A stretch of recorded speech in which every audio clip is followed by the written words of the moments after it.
Hello, my name is Stephen Janis, and I'm an investigative reporter for the Real News Network in Baltimore. In the wake of an indictment of 6 officers for the in-custody death of Freddie Gray, it's not just the city police department that's feeling the heat. A recent article in the Baltimore Sun reports that officers feel constrained by intense scrutiny, and with it, implications of violence in a city that is still plagued by one of the highest homicide rates in the country will be harder to fight. It's an all too common refrain in the era of contemporary policing that says the law and policing by the book is an impediment to fighting crime in cities like Baltimore. But is it true? Is combating violence and policing by the law two incompatible concepts? Well, our next guest says no. In fact, he's written a book about it and argues that following the law not only leads to better outcomes on the street, but is the best way to reduce crime. The book, You Can't Stop Murder, of which I am a co-author, explores Stephen Tabling's premise through actual cases. In fact, some of the most notorious murder cases in city history. Stephen Tabeling is a lieutenant from a former homicide lieutenant and a former police chief, right? Well, thank you for joining us, Mr. Tabeling. I appreciate it. You're welcome. So this idea that aggressive policing, is somehow constrained by the law. Talk about the law and how the law actually can work for policing. Well, I think that police officers should know the law, especially the 4th, 5th, and 6th Amendments to the United States Constitution. I think that more emphasis should be placed on patrol officers to know the law, because they're in on any kind of crime that you can name. They're the first on the scene. If they don't know the law, they can make a mistake and the whole case is gone.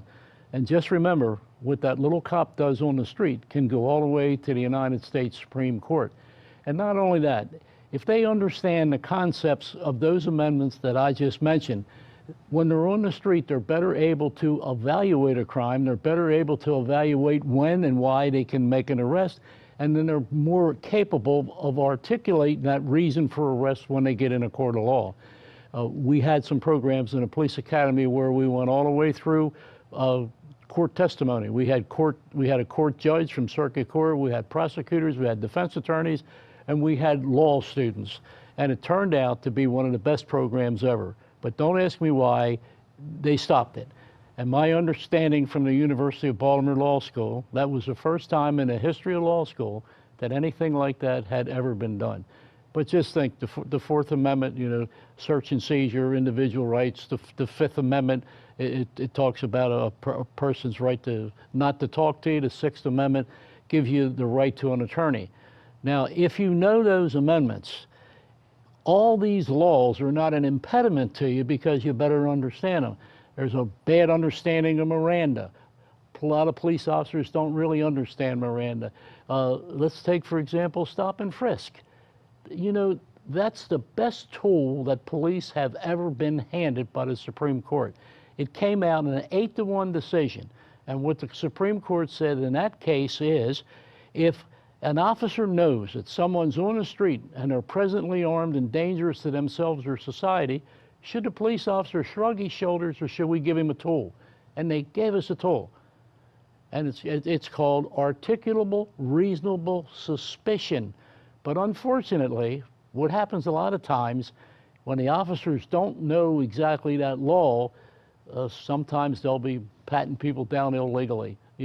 They'll make mistakes. But give them the tools. And I've always been an advocate for the law. And not for lawyer law, I mean for practical application of the law on the street, because what's an officer looking for? Probable cause, probability based on his training and experience that this person committed a crime. If you get too many lawyers involved, they're looking for a moral certainty when you arrest somebody, and it doesn't always work that way. Well, looking at what we're hearing, we see this article that says, well, because of some of the constraints, we don't feel like we can go out there and do our jobs. Violence is going to increase. We can't stop it. But you kind of made the opposite argument in your book. I mean, is that really true? Well, it's no constraints. I think the law has made better police officers. But think about the constraints on these police today. It's command. It's command. It's not the police themselves. And they're really, from what I can understand, is they're really upset. And I understand there could be a lot of resignations coming in because the officers are so disgusted. But let's get back. The law is, in my opinion, is the most important thing that you can have. When you know the law, you're going to be a better police officer. When all those laws start coming out in the 60s, they said, oh, we're handcuffed. No, you're not. There's a lot of legal things that you can do with these laws, but You have to know what you're doing. You have to be properly trained in the law. And I can tell you this, and I'll bet this. I can go in most police departments and write on a blackboard 4, 5, and 6 the amendments and say to them, what do these amendments mean to you? You know how many answers I'll really get? And I'm not just saying this to say it. I've experienced it. I've given tests in it. So I think we got to concentrate more on that law concept. Well, how does that jive? I mean, the Baltimore City Police Department in the past decade or so has used very aggressive tactics, disrupt tactics. Go out to a corner, disrupt, harass people. In the neighborhood of Freddie Gray, they said they're constantly coming up and telling them to move on or do. How does that jive with your idea of policing and your idea of the law? Well, that doesn't jive with my idea of the law. You got to have a reason to stop somebody. But just think about this too. A person that has committed crimes in the past is going to knock the police at every chance that they get. I'm not saying police don't do that. But what I'm saying is some of these people that have been arrested in the past, they probably don't like police, and they'll tell you about the harassment. Yeah, it's some of it. But to listen to some of these people that's been in before, I don't think it's quite as bad as what they say it is. But you have a department that illegally arrested tens of thousands of people. How can we trust anything they say at this point? Well, trust has to be built back up with the police department. And I think the whole thing starts in the police academy. I haven't been there since late 2009. And I can tell you that some of the programs that I have, they've done away with. I mean, University of Baltimore would love to see that program come back again. It was one. That was a program that was the court testimony, because here's what we did. The officer had to know how to write a report, interview, interrogate, write search and seizure warrants, and get on a witness stand and testify. And prior to his trial at the University of Baltimore, we sit him down with state's attorneys, went over the case, took the whole process of how it would go through. I don't know what they're doing now, but I've watched police testify. And that's one of the reasons why they lose cases, is because they really don't know how to testify. You told me almost a year before all this stuff happened, you went to the mayor with a proposal, you and some retired officers. Talk about that a little bit. Well, I didn't go, but some people from the Retired Association that I know they're very capable people. A couple of them are retired majors. And through our Retired Association, we made we told the mayor that we would do a survey of the department, and it wouldn't cost anything. We wanted to do it because we were concerned what's happening in the department. And as far as I know, the people that made that approach have never got anything back. The story we hear, hearsay, we don't want any old dinosaurs coming in here and telling us what to do. What do those old timers know? Well, we've made several approaches to do training. Look, I've made another approach. I had a meeting to do training, and that's been almost a year ago. I'm still waiting for a telephone call. Oh, they hired a law firm now, $50,000 to do a program. I'm like, come on, let's get some people in there that really know what they're doing. So, I mean, the concern was what, specifically with the retired? What did you think was wrong with the department? Well, we didn't like the way that the police were operating, the way that they were writing reports, their lack of knowledge of the law, and yeah, they were arresting people without any probable cause, and we were concerned about that. And we were concerned because it wasn't the officer's fault all the time, because they weren't properly trained. If they're not properly trained and don't know what to do, how are you going to blame them? Look, when you're a police officer on the street, it's no waiting. It's instantaneous. You get a call, you go. That's it. And now you're stuck with that. And if you don't have anything up here to deal with that, you got yourself a problem.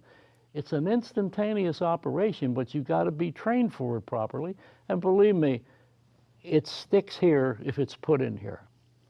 There's been a lot of controversy about the charges of the officer in the Freddie Gray case. I'm not going to ask you to comment on that directly, but one of the things I thought I understood is that when you take someone into custody, what are your legal obligations to that person who's in your custody once you handcuff them or you restrain them or whatever? What are your legal obligations as a police officer? Well, when the person's in your custody, you have to take care of them. I mean, you try to treat them as easy as you can. If they need any hospitalization, you take them to the hospital.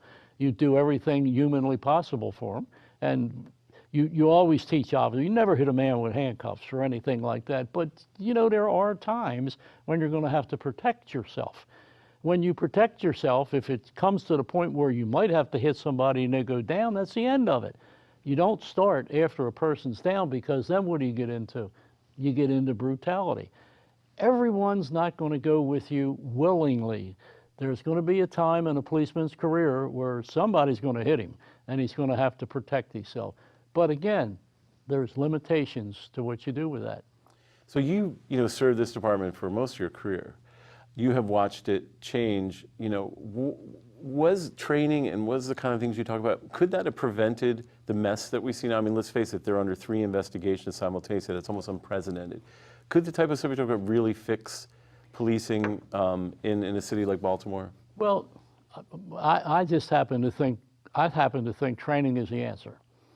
I think that there has to be more emphasis on the law. There has to be more scenario-based training.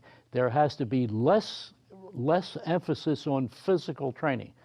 You have to have physical training because you have to know how to take care of yourself. You have to know how to shoot a gun. But I think there's limitations that physical education shouldn't dominate a police academy.